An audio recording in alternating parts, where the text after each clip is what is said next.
Bismillahirrahmanirrahim. Assalamualaikum warahmatullahi wabarakatuh.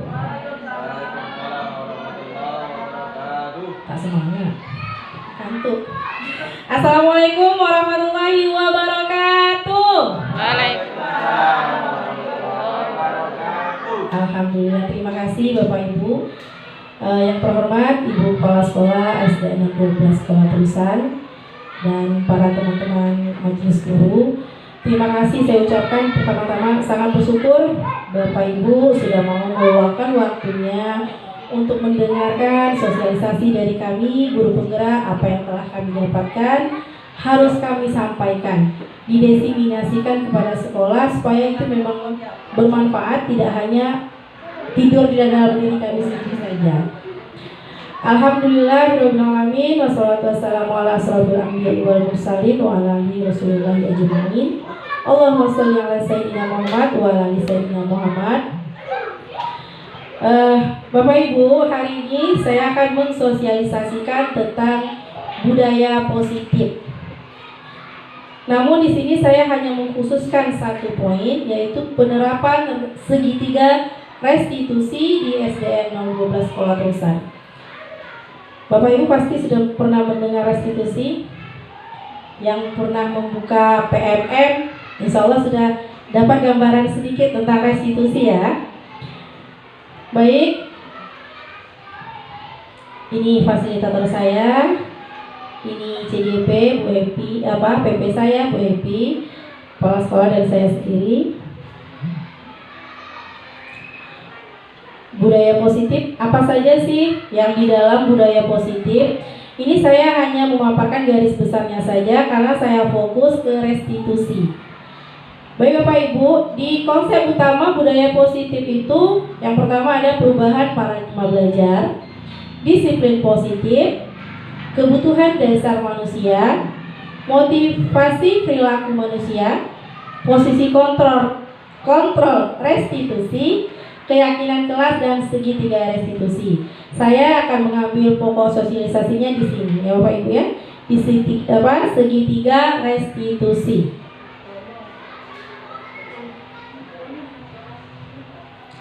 Adapun latar belakang dari penerapan segitiga restitusi, yang pertama itu budaya positif merupakan sebuah kebiasaan baik yang harus ditanamkan dalam diri murid melalui pembiasaan baik. Pembiasaan baik sangat besar pengaruhnya terhadap terciptanya suasana belajar yang kondusif dalam bentuk profil pelajar Pancasila. Sama-sama kita tahu ya sekarang kurikulum Merdeka itu memang harus tujuannya itu adalah profil pelajar Pancasila. Penanaman budaya positif dalam diri murid sangat penting mengingat perkembangan zaman yang dapat memberikan dampak positif dan negatif. Ya kan Bapak Ibu, perkembangan zaman sekarang ada positifnya dan ada negatifnya, sehingga perlu dibentengi dengan nilai berkepribadian luhur. Segitiga restitusi merupakan tahapan tindakan. Ya, itu dia maksudnya segitiga restitusi. Tahapan tindakan yang dilakukan guru untuk membawa murid menaati keyakinan kelas yang telah ditetapkan dan mengakui secara sadar dan terbuka ketika melakukan kesalahan, serta merasakan kenyamanan ketika sudah berperilaku jujur. Adapun tujuannya membentuk karakter peserta didik yang jujur, disiplin, bertanggung jawab, memiliki kesadaran, berperilaku baik, serta mencintai lingkungan. Selanjutnya, murid dapat menyadari dan mengakui kesalahannya. Karena sulit kadang ya kita untuk mengorek-ngorek dari murid, kadang dia sudah berkelahi, berbuat, tapi untuk mengakui kesalahan itu memang hal-hal yang sangat sulit. Pasti saling menyalahkan. Jadi inilah gunanya restitusi. Dan berkomitmen untuk tidak mengulang kesalahan tersebut. Murid tidak merasa terpaksa dalam melaksanakan keyakinan yang dibuat.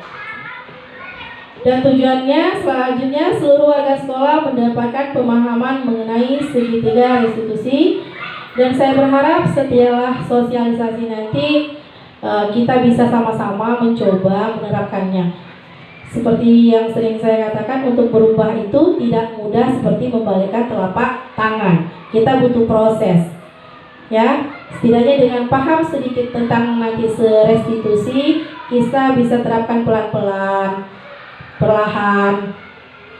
Kita merubah bagaimana cara kita menangani murid. Mungkin saya pun sebagai CGP belum tentu saya sudah full melakukan ini. Cuman berproses, berangsur-angsur. Bagaimana cara penerapannya? Segitiga restitusi, cara penerapannya ini Bapak Ibu, jelas Bapak Ibu? Nampak bisa dibaca ya? Saya hanya menjelaskan ini. Ini alur dari segitiga restitusi. Yang pertama ada menstabilkan identitas, memvalidasi tindakan yang salah, dan yang ketiga ada menanyakan keyakinan. Inilah yang disebut dengan segitiga restitusi. Dalam kita nanti memecahkan masalah anak, misalkan ada anak yang berantem, ada yang berkesalahan, kita lakukan dengan 3 cara ini untuk penyelesaian masalahnya. Apa itu menstabilkan identitas? Ini bagian segitiga restitusinya. Menstabilkan identitas, validasi tindakan yang salah, menanyakan keyakinan. Ini Bapak Ibu, ini kata-kata yang bisa kita terapkan nanti. Ini dia, menstabilkan identitas. Ini tujuannya untuk mengubah identitas anak dari orang yang gagal karena melakukan kesalahan menjadi orang yang sukses. Anak-anak kita terkadang kalau udah kita judge dia melakukan kesalahan, dia ketakutan, ya kan? Ketakutan. Nah, nanti dia merasa udah ini memang udah salah saya. Ada ketakutan di dalam diri dia. Bagaimana kita menstabilkan identitas tersebut?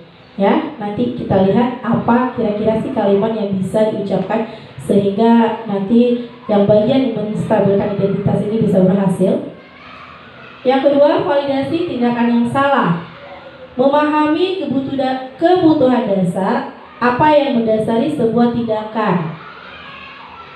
Kita akan bisa menemukan cara-cara paling efektif untuk memenuhi kebutuhan tersebut.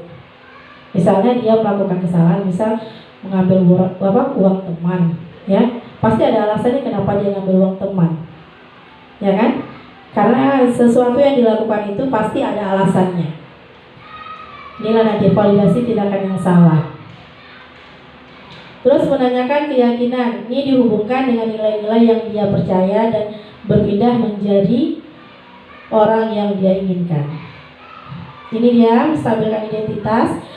Ini kemarin pernah saya lakukan. Ini kepala sekolah sangat kenal dengan ini nih. Anak saya yang satu ini. Tadi pun pulang paling lambat ya. Nah, ini pernah saya lakukan. Berhasil. Cuman ya, saya mengakui sebagai manusia sih tidak bisa terus-menerus. Terkadang mami baby terlepas juga. Ya, terlepas juga gitu kan. Tapi pernah saya lakukan. Apa itu menstabilkan identitas? Bagian dasar dari segitiga restitusi ini tujuannya mengubah tadi identitas anak dari yang gagal karena melakukan kesalahan menjadi orang yang sukses. Anak yang melanggar peraturan karena sedang mencari perhatian. Betul nggak? Betul nggak? Jalan-jalan di kelas kadang kan maunya ditegur terus kan? Nah. Anak yang sedang mengalami kegagalan, dia mencoba untuk memenuhi kebutuhan dasarnya, namun ada benturan. Kalau kita mengkritik dia, maka kita akan tetap membuatnya dalam posisi gagal. Kalau kita ingin ia menjadi reflektif, maka kita harus meyakinkan si anak dengan cara nih kalimat-kalimat yang bisa kita terapkan.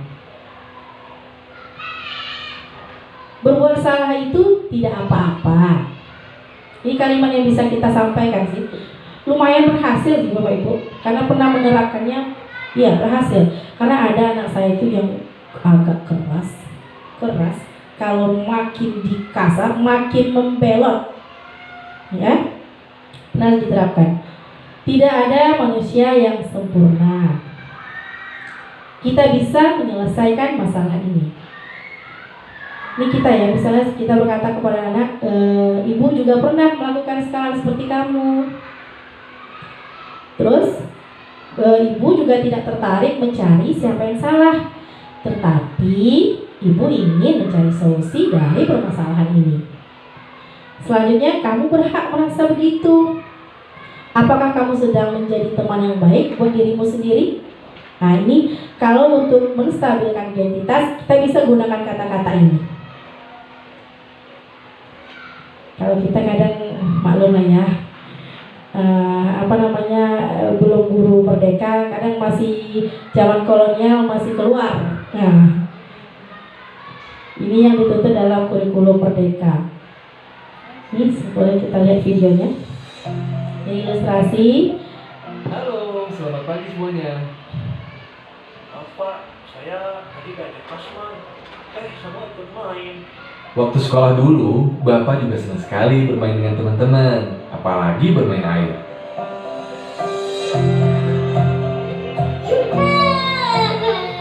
Ibu, tangan saya digigit oleh Adeo. Betul, kamu menggigit Norce. Bu, tapi Norce yang mengambil bekal saya, Bu. Dia yang salah. Tapi sakit, Bu. Nih, ada bekas giginya. Merah lagi. Sakit, Bu. Adeo, Norce, berbuat salah itu tidak apa-apa. Ibu tidak akan mencari-cari siapa yang salah. Ibu hanya mau masalah ini selesai. Yuk, sama-sama kita pasti bisa menyelesaikan masalah ini. Ibu dan Bapak Guru, kira-kira bagaimana kelanjutan kedua cerita terakhir? Apakah mungkin anak-anak kelas 11 di kelas Pak Rustam akan berlanjut mendiskusikan cara mereka membersihkan kelas, melakukannya dengan ikhlas, lalu diikuti dengan suasana belajar yang senang dan penuh semangat? Bagaimana dengan Adeo dan Norce? Apakah akan tergali mengapa sebab sebenarnya Adeo menggigit Norce? Ketika sudah memahami sebabnya, mungkinkah Bu Belen mendorong keduanya untuk mendiskusikan suasana kelas yang nyaman untuk kedua belah pihak? Tahapan pertama segitiga restitusi menstabilkan identitas merupakan dasar dari segitiga restitusi yang bertujuan mengubah identitas anak yang bersalah dari orang gagal menjadi orang sukses. Teori segitiga restitusi percaya jika kita sebagai guru malah mengkritik kesalahannya, kita akan membuatnya tetap ada di posisi gagal. Berada di posisi identitas gagal membuat anak cenderung menyalahkan orang lain, tidak mau mendengarkan saran, dan sibuk mempertahankan diri ketimbang mencari solusi. Kita bisa menjadi guru proaktif yang berusaha meyakinkan anak dan membawanya keluar dari kegagalan dengan mengatakan kalimat-kalimat berikut. Berbuat salah itu tidak apa-apa.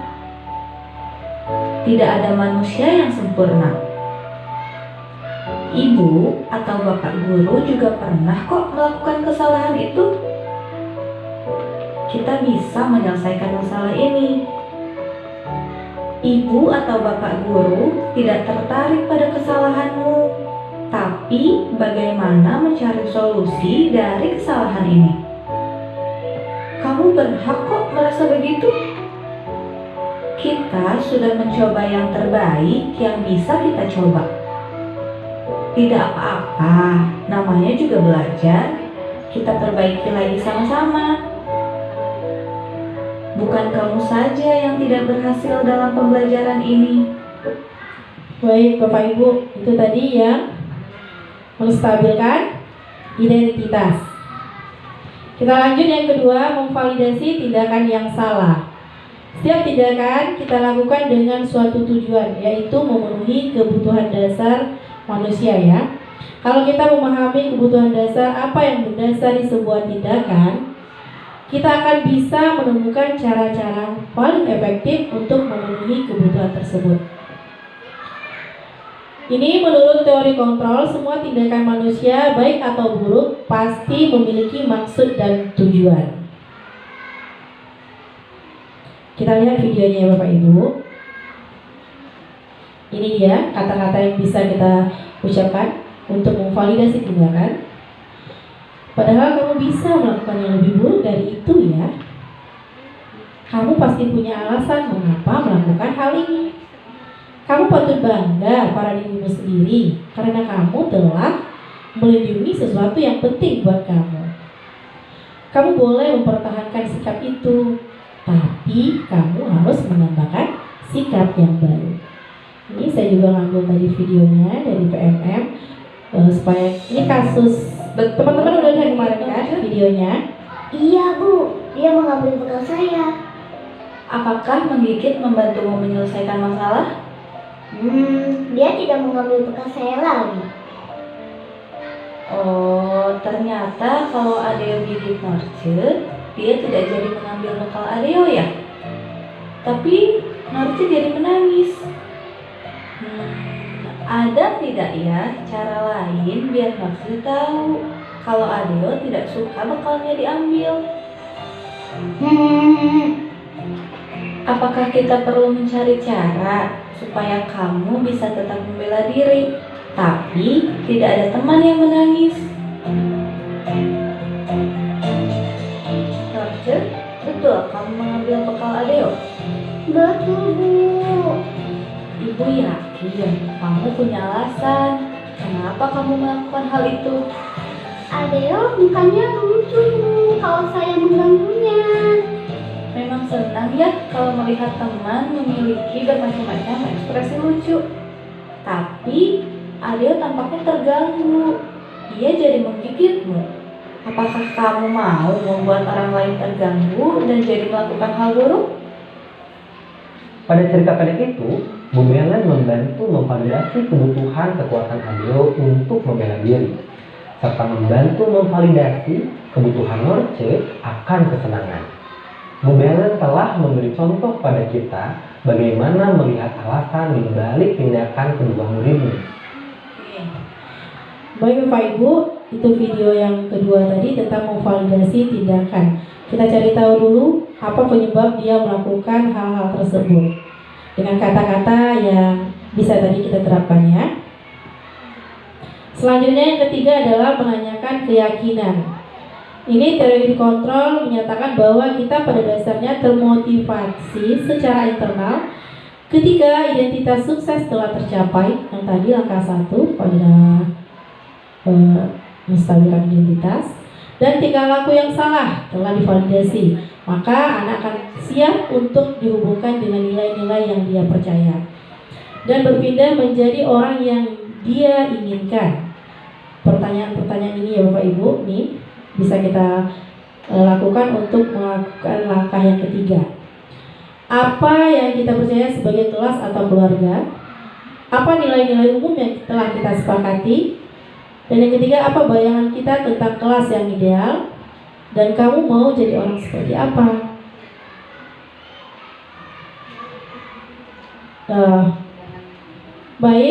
Saya langsung ke kesimpulan.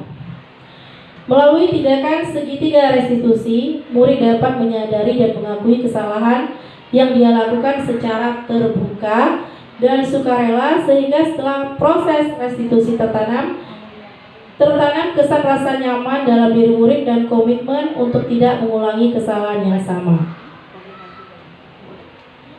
Terima kasih. Terima kasih Bapak Ibu. Di sini tadi saya menjelaskan 3 langkah untuk melakukan segitiga restitusi. Ada yang mau bertanya boleh? Atau oke Bu Sup.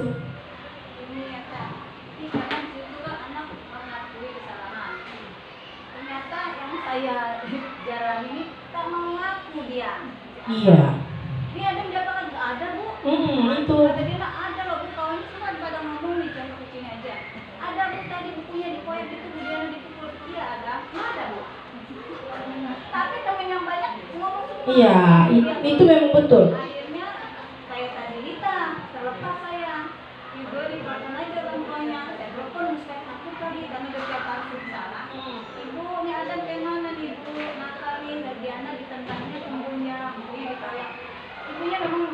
Baik, tidak mau berak. Kenapa Bu? Marah aja Bu, pukul aja Bu, pukul aja Bu. Apa ini Bu? Iya, nanti dibilangin aja ya Bu di rumah. Jadi kita kembali lagi berpikir kan. Iya, anak yatim. Begitu kata Bu, rumah kita anak yatim Bu, memang nakal. Jadi sudah bilang gitu dari tadi kan memang nakal. Kita pernah mau ngaku tak? Memang sulit kan? Saya nggak ada. Tapi Diana sampai nangis. Kawan-kawan tahu semua nunjuk, ya enggak, cuma nunjuk. Itulah tadi Bu Sum, boleh kita coba dengan kata-kata yang tadi kan, tekankan kepada dia walaupun dia melakukan kesalahan itu bukan sebuah identitas yang gagal untuk dia. Itu kita menstabilkan identitas tadi. Coba kita gunakan kata-kata yang tadi. Awalnya saya melakukan itu nggak mungkin bisa gitu kan, karena kalau anak ini karena dia pandai ngelak gitu kan. Enggak, bukan saya, bukan Bu, dia Bu. Sulit kali untuk membongkar itu kan, sulit untuk jujur. Iya, memang sulit. Saya mencoba kemarin, itu saya bilang ada satu anak saya keras. Kalau dia melakukan kesalahan, tapi kalau saya bilang itu salah, tambah jadi. Ya, makanya saya coba gunakan itu. Anggaplah namanya Udin itu yang Udin lakukan, Pak Udin lagi yang kena. Saya gunakan kata-kata yang tadi Bu Sum. Waktu saya melakukan itu betul, saya pakai konsep, saya catat di buku apa yang saya urus ungkapkan ke anak ini. Karena itu tadi, kalau saya nggak pakai konsep mungkin karena ini belum awal-awal permulaan menerapkannya ya kan, akan terlepas nanti itu yang zaman kolonial tuh kan keluar tuh. Apalagi kalau udah begini-begini dikorek-korek nggak juga kan. Memang saya coba menerapkannya. Alhamdulillah berhasil. Cuman ya, saya jujur saja, kita manusia, apalagi ini katanya ilmu baru, model baru gitu kan. Kalau kasus yang besar sekarang saya udah terapkan yang ini. Kalau kasus besar, tapi kadang kalau dia dengan berdua berkelahi, kadang kan saya jujur aja, tak telah melangkah yang tiga-tiga ya. Tapi kalau kasus besar, jujur saya terapkan yang ini. Kalau kasusnya agak berat kan, anak usia 10-14 mungkin sudah berpikirnya berbeda. Karena juga saya alami dulu kan kelas 5. Dan kebetulan anak itu udah umur 13-14 tahun kan sebenarnya perempuan mulus kan nggak enak bulatnya tuh. Jadi saya pakai cara pulang tak? Gak ada pulang, gak ada marah saya. Kamu gak boleh gitu ya, nasihat. Besok gitu lagi. Apa ya? Saya baikkan tak? Malah saya kasih tanggung jawab. Karena kamu yang jadi ininya, mencatat nakal ya. Siapa nakal yang mencatat? Gitu. Kita bayangin tak?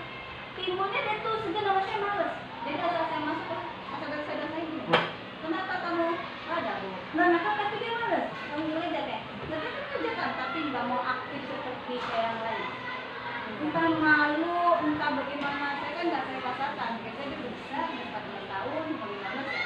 Jadi nggak mungkin saya malah nggak boleh saya pukul. Jadi pakai harus baik-baik dicatat, terus saya kasih tanggung jawab. Sekarang kamu yang mencatat yang nakal ya. Padahal dia nakal. Ternyata dua yang nakal-nakal yang ganggu perempuannya. Ya Bu. Dia sama masuk jam pelajaran saya. Saya itu bukan wali kelas. Saya aja dari minggu. Dia malas kita. Ada musuh, jam musuh masuk. Itu begini aja. Kenapa kamu saya nggak ada Bu?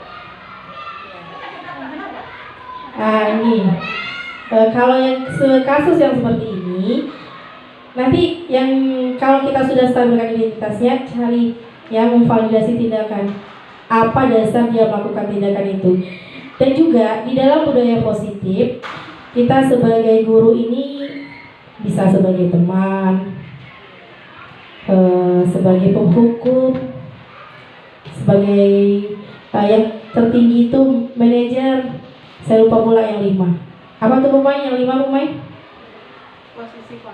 Posisi kontrol. Ya. Sebagai teman, kalau tadi Bu Sum itu sama dia dengan sebagai teman ya.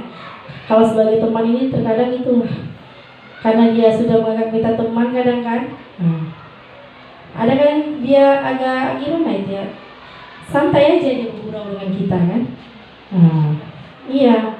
Jadi ada 5 posisi kontrol itu. Kemarin mungkin sudah dijelaskan ke Umay saya ya. Baik Bapak Ibu, karena ada kegiatan selanjutnya. Terima kasih atas kesempatan yang diberikan kepada saya. Ini memang hukumnya wajib harus saya laksanakan restitusi. Kemarin mau di pagi karena pagi kawan-kawan kan kelas rendah payah ninggalkan kelas kalau kelas rendah nih. Tinggal sedikit tahulah ya kan. Jadi sekalian kegiatan sama PP, saya minta waktu untuk sosialisasi kegiatan ini. Lebih dan kurang saya mohon maaf. Kalau teman-teman mungkin tidak puas dengan sosialisasi yang singkat ini, boleh bertanya-tanya, boleh kita saling sharing, saling komunikasi lagi. Karena saya memang merasa ini agak terburu-buru karena ada yang wajibnya setelah ini. Ya, terima kasih Bapak Ibu atas perhatiannya. Lebih dan kurang saya mohon maaf. Assalamualaikum warahmatullahi wabarakatuh.